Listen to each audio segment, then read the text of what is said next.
فرمایا حدیث قدسی میں، معصوم نے فرمایا کہ خدا فرما رہا ہے، پروردگار عالم نے، معروف حدیث ہے، مکتوب عن یمین العرش ان الحسین مصباح ہدی و سفینۃ نجات، عرش کے دائیں طرف سے لکھا ہے، پروردگار عرش تیرا بائیں لکھا ہے، دائیں تیرا گھر ہے، کہیں سے بھی کہا کہ دائیں طرف سے لکھا ہے، عرش کے دائیں طرف سے لکھا ہے۔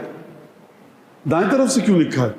شاید وجہ یہ ہو کہ قیامت میں جب اصحاب یمین آئیں گے نا دائیں طرف والے، تو وہ حسین کے صدقے میں تو آئیں گے، وہ جو بائیں ہاتھ کی طرف ہوں گے نا، الٹے ہاتھ کی طرف، وہ ہوں گے کسی الٹے سیدھے کے ماننے والے، حسین ابن علی کے ماننے والے دائیں ہاتھ کی طرف سے آئیں گے۔ لہٰذا جہاں پر بھی یمین موجود ہے وہ تمام کی تمام چیزیں دیکھیے، اپنے دائیں ہاتھ سے اشارہ کرو، دائیں ہاتھ سے کھانا کھاؤ، دائیں ہاتھ سے منہ کو دھو، دائیں ہاتھ پہ پانی ڈالنا ہے تو دائیں ہاتھ میں لے کے بائیں ہاتھ پہ ڈالو۔ یہ تمام کی تمام فضیلتیں کیوں؟ اس لیے کہ عالم غیب میں دائیں کا، یمین کا، سیدھے ہاتھ کا، رائٹ ہینڈ کی ایک حقیقت ہے، اور وہ حقیقت اتنی عجیب ہے، اصحاب الیمین ما اصحاب الیمین فی صدر مخضود و طلح منضود و ظل ممدود و ماء مسکوب و فاکہۃ کثیرہ۔ تمہیں کیا پتا کہ دائیں ہاتھ والے ہیں کون؟ اصحاب مکتوب عن یمین العرش، عرش کی دائیں طرف سے لکھا ہے، حسین مصباح ہدی، ہدایت کا چراغ ہیں، وہ سفینۃ نجات، اور نجات کا سفینہ ہے، نجات کی کشتی ہیں۔ تو اب آپ کی سمجھ میں آیا کہ یہ جو حکمت الہیہ ہے، یہ شہادت حسین ابن علی نہیں ہو رہی ہے جو رگے گلوئے سید الشہداء بریدہ ہوئی عصر عاشور 61 ہجری میں، یہ پروردگار عالم کی ہدایت کے چراغ کے لیے حسین ابن علی کا خون ہے جو تجلی نور الہی کی صورت میں ہدایت کا سامان کرے گا۔ خوب غور فرمائیے گا اس بات کے اوپر، اور کس طرح سے کرے گا میں آپ کو بتاتا ہوں۔ سید الشہداء کا نہیں بتانی چاہیے یہ باتیں، کیوں نہیں بتانی چاہیے؟ اس لیے کہ ہمیں ائمہ سے یہ بتایا گیا ہے، جو چیز جس کی سمجھ میں آ گئی وہ اپنے مقام پر سمجھتا رہے، آپ اپنے مقام پر، بعض چیزوں کو سمجھانا نہیں چاہیے، ذوق کے ذریعے درک کرنا چاہیے۔ سارے امام باڑے سرکار ختم ہو جائیں دنیا سے، آپ کے شہر سے، تمام علم یادگار نہیں سب اٹھا کر لے جائے کوئی، تمام روزوں کی شبیہیں ختم ہو جائیں، پہرے بیٹھ جائیں کہ آپ مولا حسین کی زیارت کو جا ہی نہ سکیں، حسین چھن گئے آپ سے، نہیں، حسین ابن علی کی مصیبت آپ کے دل میں ہے۔ اسی لیے مجلس کی جب ائمہ نے ڈیفائن کیا مجلس کو، جب مجلس کے بارے میں اس کی تعریف کی، اس کا بیان کیا مجلس کیا ہے، تو مجلس یہ نہیں ہے کہ 50-100 آدمی، 2000 آدمی، مانا مجلس سونی گئی 25 آدمی تھے، سونی اور پر رونق اور بے رونق مجلس کہنے کا اختیار صرف اور صرف اس کو ہے جو پردہ غیب میں ہے۔ ہمارا آپ کا کام پوسٹر لگا دیا، واٹس ایپ پہ چلا دیا، باقی سونی گئی، رونق تھی نہیں تھی۔ آپ کو کیا کہا گیا؟ من ذکر عندہ مصابنا، جس کے سامنے ہمارے مصیبت کا ذکر کیا جائے، آنکھوں سے آنسو نکلے، ہو گئی مجلس۔ مانا وہ کچھ چاندنی دری قرینہ ہے، سلیقہ ہے، ڈھنگ سے فرش ازا بچھائیے اور خوشبو وغیرہ کیجئے، یہ نہیں کہ انسان پیر پہ پیر رکھ کر ٹی وی بھی دیکھ رہا ہے، ساتھ میں نوحہ بھی سن رہا ہے، نہیں، یہ خلاف ادب ہے، اثر کھو دے گی، وہ نوحہ اپنا اثر کھو دے گا، جس طرح سے کہ کھو چکا ہے کافی حد تک۔ آپ کیسے ہو سکتا ہے کہ بغیر ادب ہوتے ہیں، تمیز و تہذیب کے میں نوحہ سنوں؟ صاحب نوحہ اور دوسری مسموعات کے سننے میں کچھ تو فرق رکھے انسان، یہ طریقہ مختلف ہے بالکل۔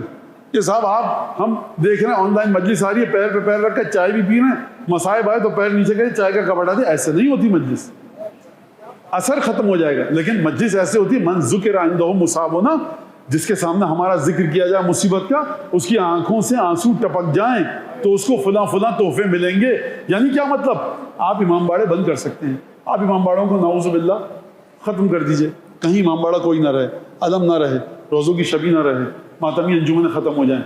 دل میں ہے سرکار، 45 سال بعد جب پہلا 40 آیا تو عراقی نوجوان اس طرح سے ماتم کر رہے تھے کہ جیسے 45 برس وہ ماتم کی ٹریننگ لے رہے تھے، جبکہ 45 برس ماتم پر بھی پابندی تھی، مجلس پر بھی پابندی تھی، گریے پر بھی، تمام چیزوں پر پابندی تھی۔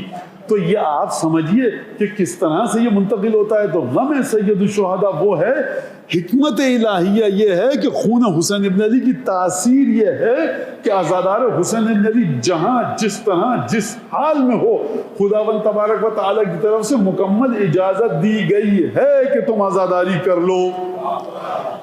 یہ وہ عبادت ہے کہ آنکھ سے آنسو بہا کر آپ کا دل روایت کے مطابق جناب سیدہ کے دل سے جڑ جاتا ہے. کامل الزیارات ما من عبد یبکی علی الحسین الا واسعد فاطمہ ووصل فاطمہ.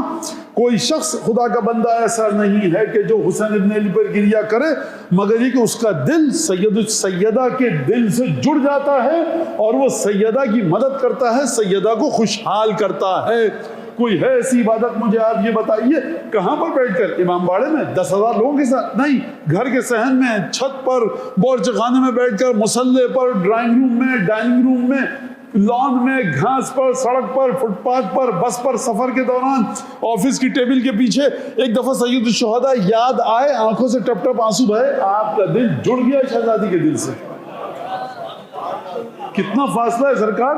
ہمیں سیکھنا پڑے گا کربلا کے تمام چیزوں کو کس کے ذریعے؟ ائمہ کی حدیثوں کے ذریعے. دوبارہ جا کر دیکھیے, چیک کیجیے کہ کس طرح سے ہم کو بتایا گیا. لہٰذا کربلا کو جو آپ نے دیکھا 61 ہجری میں, وہ آپ نے اپنی انسانی آنکھ کے ذریعے دیکھا, بشری تقاضوں کے ذریعے دیکھا. لیکن کربلا ابراہیم کی دعا کے بعد عالم ظاہر میں آئی, اور عالم باطن میں اگر جا کر دیکھیے تو سب سے پہلا جو اشاریہ اور ایما اور اندیا اور بیان اور اسکرپٹ ملتا ہے, یہ وہ اسکرپٹ ہے جو کسی قلم سے نہیں لکھا گیا. کون سی انک ہے؟ عرش کے دائیں طرف سے لکھا ہے, سیاہ یا سرخ یا سب, مجھے نہیں پتا. مقام ہے لکھنے کا عرش. لکھا کس نے یہ؟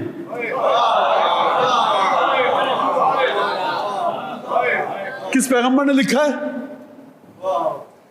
اگر عرش عرش الہی ہے تو تحریر الہی ہے. مکتوب عن یمین العرش, خداوند تبارک و تعالیٰ نے لکھا ہوا ہے کہ حسین مصباح ہدن و سفینۃ نجات. حسین ہدایت کا چراغ بھی ہیں, نجات کی کشتی بھی ہیں.